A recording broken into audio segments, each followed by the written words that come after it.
So you want to learn violin. Let's talk about the different parts of your violin.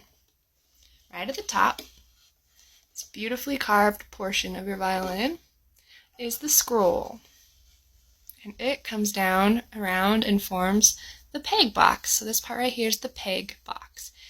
Each of these black knobs is a peg. And we use those to tune your violin. The strings wrap around each of these and you turn them to tighten and tune your strings. This black part here, see how there's a black part, goes all the way down, is called your fingerboard. Put your fingers there, and behind it is the neck. These are the ribs of your violin, the body, F-holes, bridge, tailpiece, and button, tail gut. Oftentimes for an older violin, it will be made of actual gut. That's kind of fascinating, so keep your eye out for that.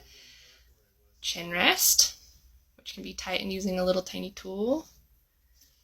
And many people use these things right here. They're called shoulder rests. There's lots of different types of shoulder rests, and some people don't use them at all. We can talk about your options in another video. This is the back of the violin. And one more thing.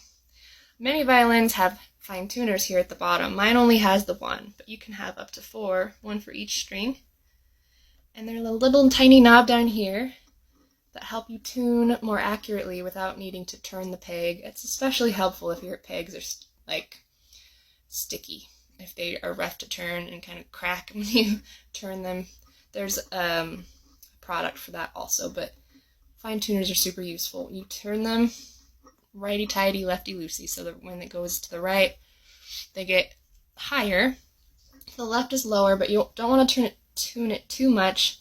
You need to make sure you loosen this sometimes, because if it goes too tightly, this bottom part will dig into the violin, and you don't want that. Also, inside the F-holes, make sure you check and see if there's one little piece of wood about this big. It's called a sound post, and you need it to be securely placed and upright, so that when you put it on your bridge and you tighten your strings, the pressure from that doesn't collapse the body of the violin. So make sure you check for your sound post as well. That's your violin. And on your bow, this piece down here is the tension screw. This is your frog. It has a frog's eye a lot of times. This is called the ferrule, that little metal part right here. The winding, your bow stick, bow hair, and the tip.